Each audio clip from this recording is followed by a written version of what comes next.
Good evening. The most remarkable case of poltergeist activity this century took place in 1977. It occurred in North London, and is known across the world simply as the Enfield Poltergeist. As you'll discover, it was one of the best documented and longest-lasting cases. It provoked a storm of controversy. Was it the definitive proof of supernatural forces, or was it at best a hoax, at worst a fraud? See what you think. We've reconstructed the case from the testimony of witnesses and investigators who were present at the time, including, for the first time, an in-depth interview with the family themselves. It was a warm summer's evening when it all began. Peggy Hodgson had just put the children to bed and was looking forward to a quiet night. She had no idea that her world was about to be turned upside down.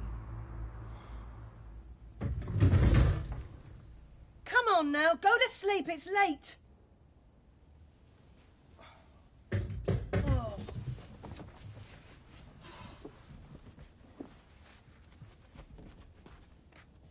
What's going on with all this noise? It weren't us, Mum. I heard you moving around. It's not us. Oh, now don't lie, I heard you. Now get to sleep, I've had enough of this.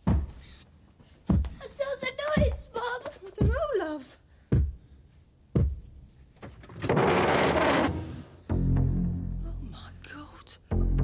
Right, all of you, downstairs now.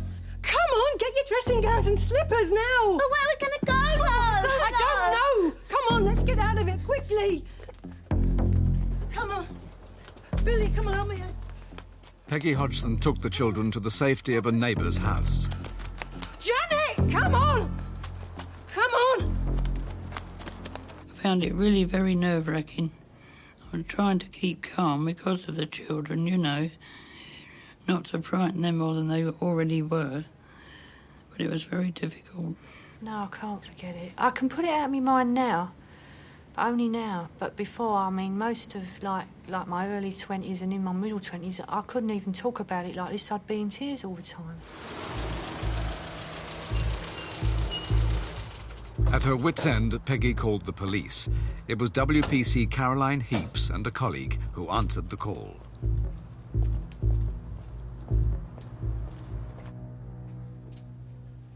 Well, we've done a complete search of the house, including the loft, and we can't seem to find where the knocking's coming from, but... Dear, I'm so sorry to put you to all this trouble, but I was really Don't worry. frightened. Yeah, it's no problem. Well, I see, I'm on my own. I mean, my husband left last year and I've got no one else to... And my kids are here and I don't know what to do, you see. There's probably some very simple explanation for all this. It's an old house... In full view of the Hodgsons, their neighbours and two police officers, a chair slid across the floor. The Hodgsons had a sleepless night, and there was no let-up the following morning. Janet, did you throw that? No. Billy? Margaret, was it you? No. The fear that went through you, it could bring on... anyone older, an heart attack, I think. It was that frightening. Over the following nights, the activity continued unabated.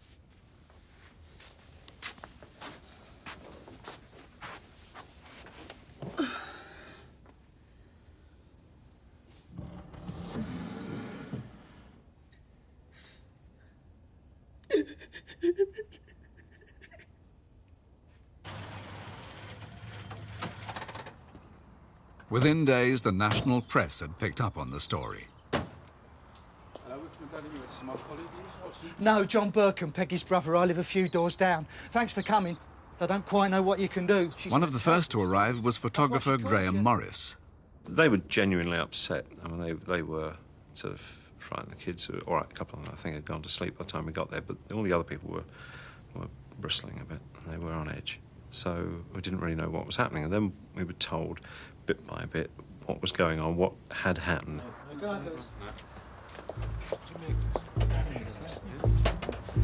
Hey, fellas, come back. You got to see this. Come on.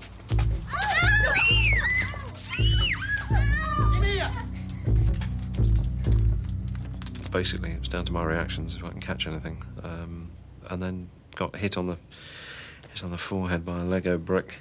Well, that brought it home, yes. It became personal then. But, no, it was weird as all these things started flying around, you know, the bits and pieces that were flying around, not just as it hit me, but, yes, it was the strangest feeling I've ever experienced.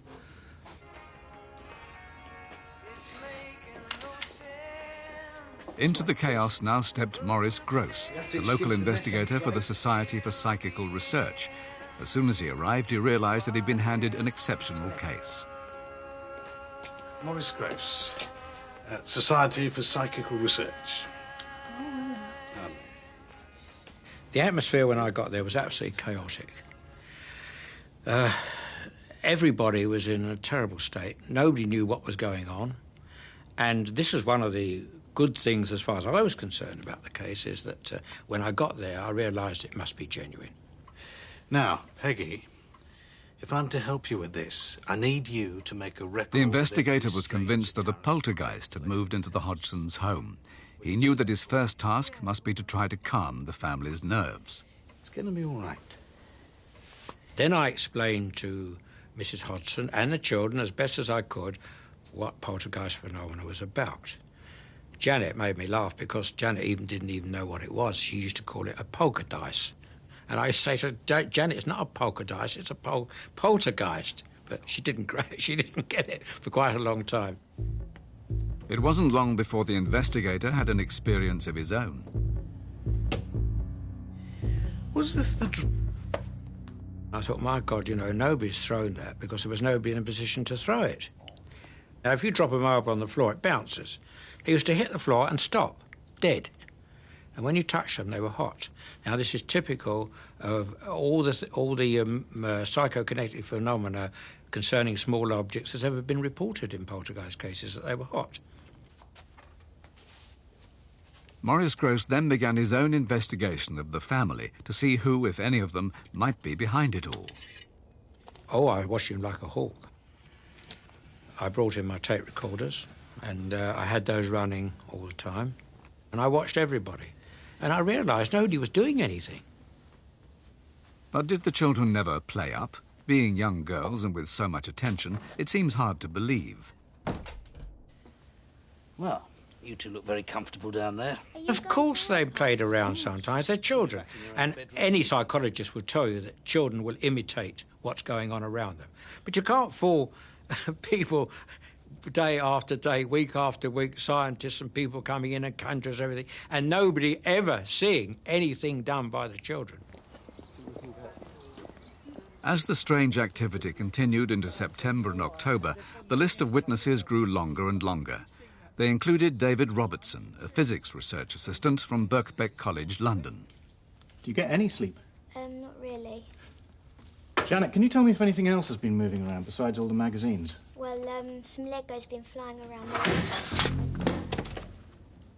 That ashtray flew across the room and struck me on the side of the head, quite a blow. And at that time I concluded that I had observed something paranormal and it probably wasn't wise to carry on with that line of experimentation. Janet and her sister Margaret seemed to be at the centre of the activity, but were they responsible for it? Their uncle believed something was manifesting itself through Janet while she was in a trance. It actually yanked one of these old-fashioned gas fires literally out of the wall. And at one time, Maurice and me were trying to restrain Janet, who seemed to be, I'm no expert, only say in a trance-like state. And the strength was unbelievable. As summer turned to winter, the disturbances grew more violent. And then Janet started having fits. One night was particularly bad, and the doctor was called. He thought she was having some sort of fits. He gave her a 10 milligram injection of Valium. Now, a 10 milligram injection of Valium will knock an adult out, let alone an 11-year-old child. And she immediately, more or less, went to sleep, unconscious, went to sleep. With Janet fast asleep, the adults returned to the living room. Who's that?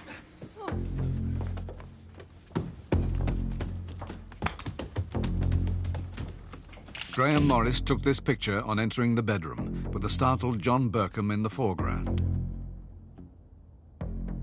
There she was, curled up on top of a very old-fashioned type radio set. She was like she was on it. But the amazing thing was, she was asleep. Over the next few weeks, Graham Morris was able to take a number of pictures even while he was out of the room by pressing a remote control button. The pictures show the children coming out of bed, but are they playing up for the cameras? The pictures are genuine.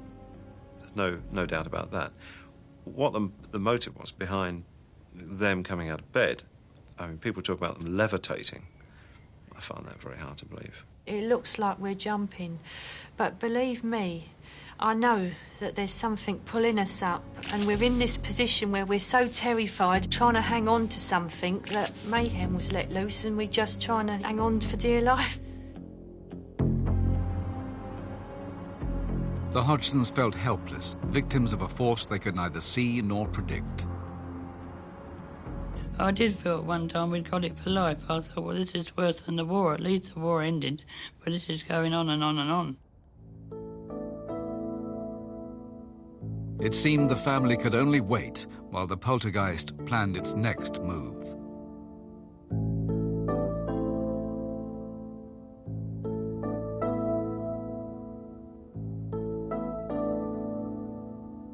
Quite a story, but the greatest drama was yet to come.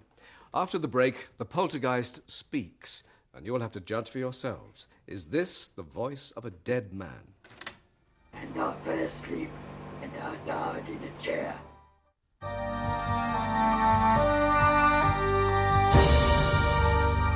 By September 1977, the extraordinary goings-on in Enfield were front-page news. Reports were coming in of flying objects, sliding furniture, and possessed children. And it was all going on in broad daylight, in front of dozens of witnesses. How was it going to end? The Hodgson semi was turning into a war zone. Events were becoming more dramatic by the day.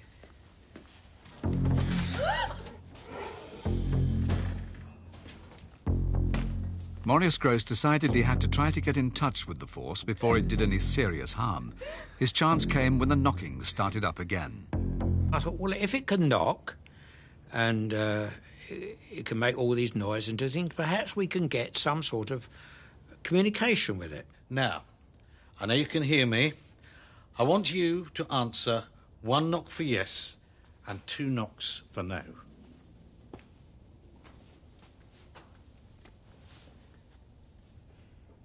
Can you hear me? Did you die in this house?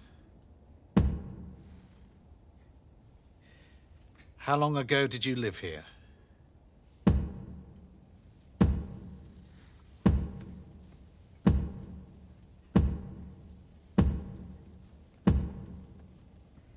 Are you having a game with me?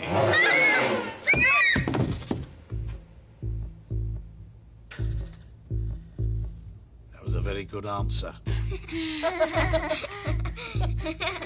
I was actually, taken aback. But I was also, my sense of wonderment at the time is, I can't put it into words. That's extraordinary.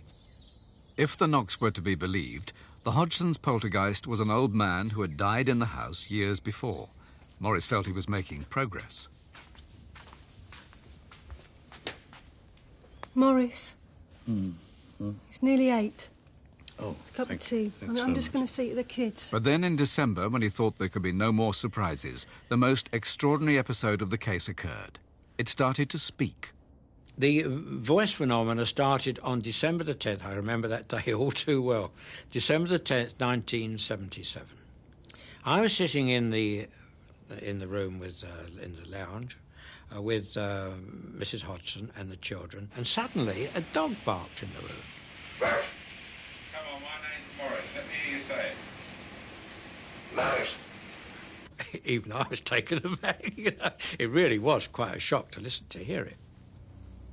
The following reconstruction is based on the tape recordings taken by Maurice Gross at the time. Everyone very quiet, very still. Where are you in the room at this moment? on top of Janet. Why are you lying on Janet's bed? Why can't she feel you? I'm invisible. Why? First of all, I thought it was a discarnate voice coming from out of the air, you know, from nowhere. Then I realised the voice was coming from Janet. I said, Janet, that voice is coming from you. She says, no, it's not. I said, all right, if it's not coming from you, where is it coming from? She said, it's coming from behind me. Now, I want you to take a sip of this, but don't swallow it, all right? The investigators were mystified. Numerous tests were carried out on Janet to try to find the source of the sound.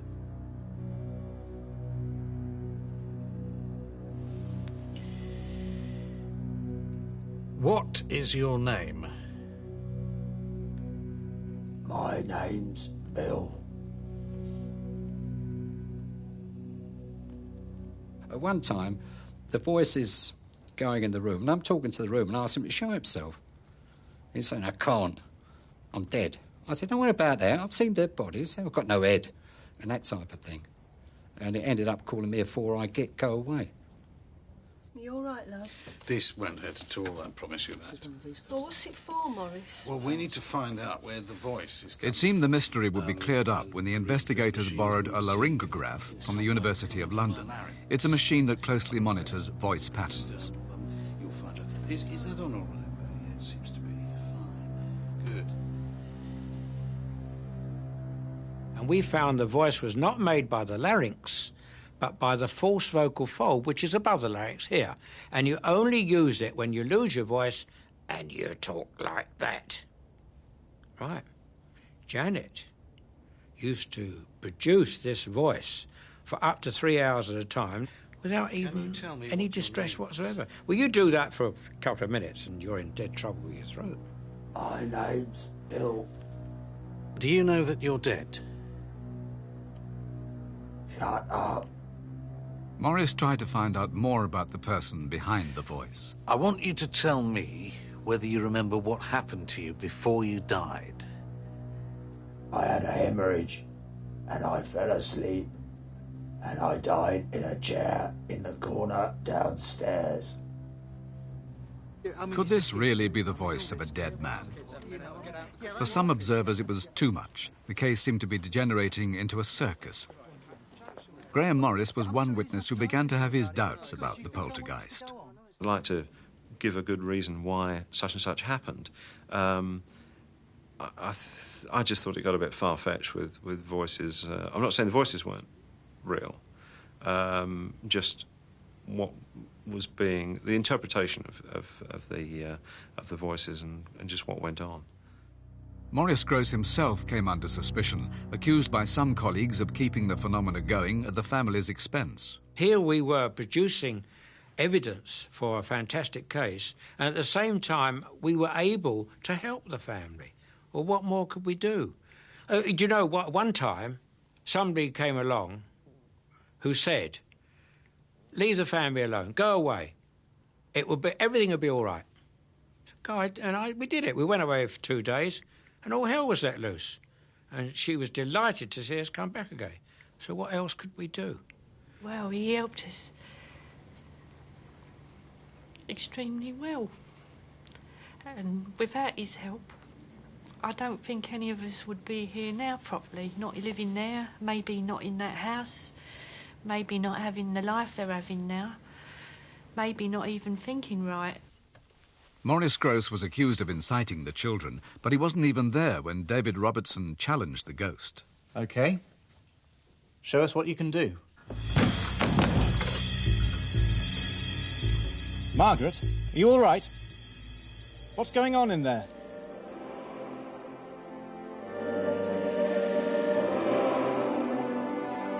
I saw Janet levitate in front of the windows, and somehow the thing would have her stretched out.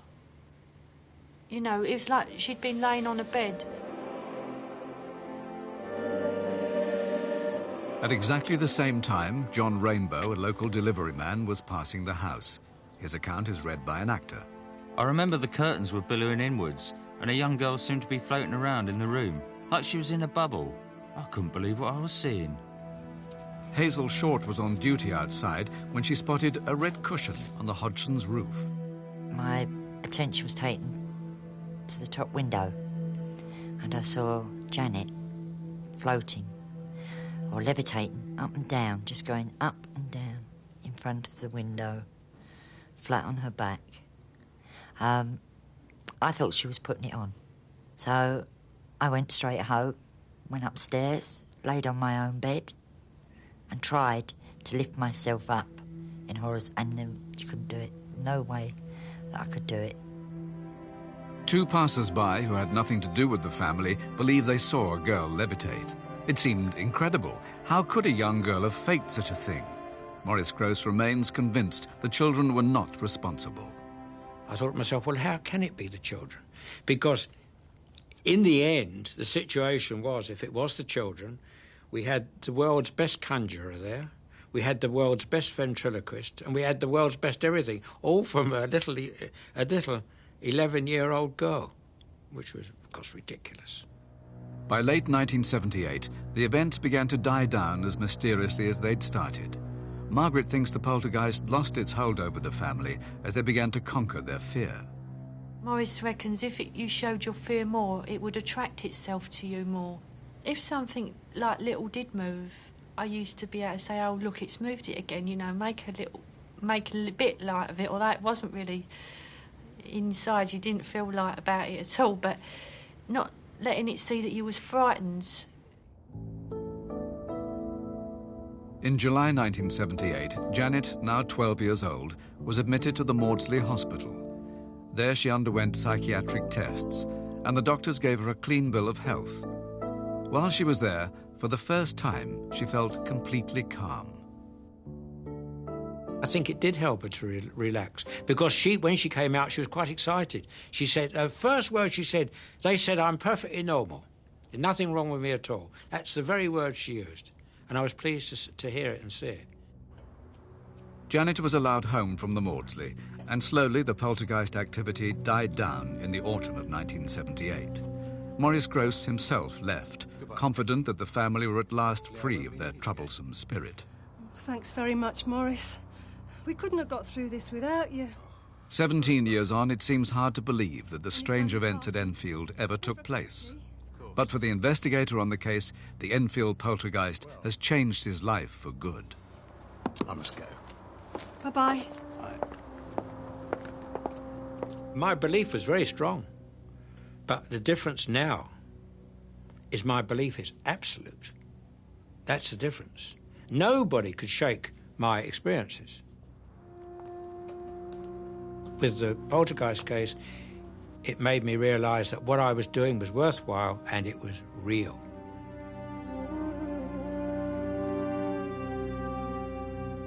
After the activity died away, Maurice Gross was left with his recordings and an unanswered question.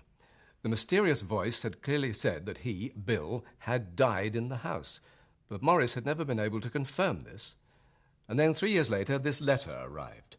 A man wrote in to say that his uncle had died in the house, well before the Hodgsons moved in.